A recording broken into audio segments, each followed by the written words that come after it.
Почитувани сограѓани, се наоѓаме во населбата Карпош, каде што нашите сограѓани живеат во колективни стамбени објекти, во згради кои се градени во минатото и кои се наоѓаат во лоша состојба.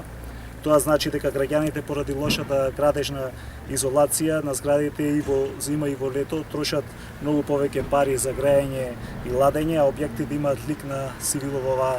населба.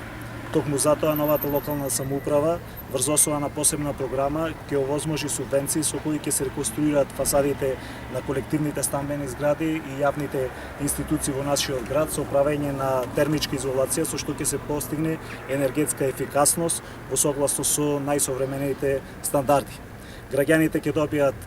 енергетски ефикасни домови во кои и за затоплување и за ладење ќе трошат многу помалку енергија, при тоа истите фасади ќе добијат модерен лик во склоп со современите светски трендови, затоа што ние се стремиме Битола да стане европски град.